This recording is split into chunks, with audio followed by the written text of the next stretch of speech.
වයස අවුරුදු 26ක් වූ තරිඳු දකුණු පළාතේ කුඩා දීවර ගම්මානයක සිට ඩුබායි වෙත පැමිණියේ ඉදිකිරීම් අංශයේ රැකියාවක් කරන්නටය.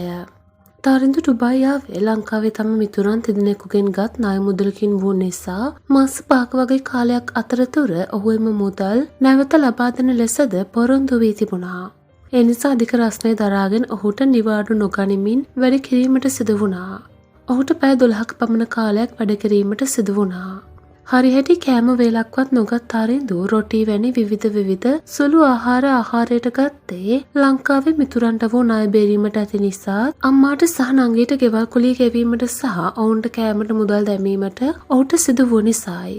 මොකද කියනවා නම් තරිඳුගේ මවට රැකියාවක් කිරීමට හැකියාවක් නැති නිසාත් තම නංගි තාමත් සිටින්නේ පාසල යන වයසේ නිසාත් පවුලේ සෑම බරක්ම තිබුණේ ඔහුගේ කර මතට වැටි. දවසක් මරීනා ප්‍රදේශයේ සිට තම සේවා ස්ථානයට යන විට තරිඳු දකිනවා වාහන තදබදයක් අස්සේ වාහනයක් නතර වෙලා තියෙනවා. ඒත් එතන සිට කවුරුත් ඒ පුද්ගලයාට උදව් කරන බවක් නම් තරිඳු දකින්නේ නැහැ. වාහනේ ඇතුළේ වයස 55ක වගේ පුද්ගලයෙක් ඉන්නවා තරිඳු දකිනවා. ඔහු වහාම මෙම වාහනේ අසලට යනවා. ඉන් බැලුව විට ඔහු ඩුබායි ජාතිකයෙක්. තරිඳු ඔහුට උදව් කරනවා එම වාහනේ පාරේ වාහන තදබදය ඇතුළෙන් ඉවතට ගන්න. වාහනේ පාරේ අයිනකට තල්ලු කරදී යන්න හැදූ තරිඳුට නවතින්න කියා ඔහු තරිඳුගෙන් අහනවා ඔබගේ නම කුමක්ද? ඔබගේ රට කුමක්ද කියලා. තරිඳු ඊට පිළිතුරු දෙමින් කියා සිටින්නේ මගේ නම තරිඳු මම ශ්‍රී ලාංකිකයෙක් යනුවෙනි. ඉන්පසු ඔහු පැවසුවේ දහස් ගාණක් මිනිසුන් මෙතනින් ගියා නමුත් කිසිවෙක් මට උදව් කරේ නැහැ. ඔබේ රටේ මිනිසුන් ඉතාමත් කරුණාවන්ත අන් අයට උදව් කිරීමට කැමති ජාතියක් කියලා මම අහලා තිබුණාට ඒක අද තමයි හරියටම දැනගත්තේ කියලායි.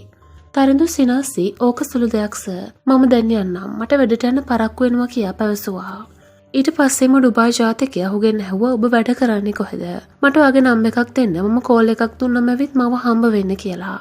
හරි සර් මෙන්න මගේ නම්බර් එක තරිඳු පැවසුවා. සතියකට පසු තරිඳුට දුරකථන ඇමතුමක් එනවා. හෙලෝ ඔබට මව මතකද කියලා අහන ගමන් එදා වුණ සිදුවීම ඩුබායි ජාතිකයා කියනවා. ඒත් එකම තරිඳුට සිද්ධිය මතක් වෙනවා. ඔහු කියන තැනකට පසුව තරිඳු යනවා ඔහු මුණ ගැහෙන්න. එතකොට තමයි ඔහු හරියටම කවුද කියලා තරිඳු දැනගන්නේ. ඔහු කෝටිපති ව්‍යාපාරිකයෙකු සහ දානපතියෙකු වූ අතර ඔහු තරිඳුට නව රැකියාවක් ලබා දෙන්න කැමති බව පවසා තමාට ති ව්‍යාපාර ගැන තරිඳුට කියනවා. ඔහුගේ කරවැවි ඉතා පහසුවෙන් වැඩ කරගත් මුදලට වඩා හොඳ මුදලක් ඔහු තරිඳුට ගෙවීමට කැමති වූ නිසා තරිඳු එම යෝජනාවට එක පයින් කැමති වුණා. මාස කිහිපයක් ගත විය. තරිඳු ඔහුට ලැබුණු රාජකාරියෙන් එපිටට ගොස් එම ව්‍යාපාරික ස්ථානයේ සෑම දෙයක් පාහේම සොයා බලා සිදු කෙරූ නිසා තරිඳු යටතේ වැඩ කිරීමට ඔහුට සේවකයන් දෙදෙනෙක් ලබා දී ඔහුගේ මාසික පඩිය තවත් ඉහළ දමන්න මෙම ඩුබායි ජාතිකයා තීරණය කරනවා.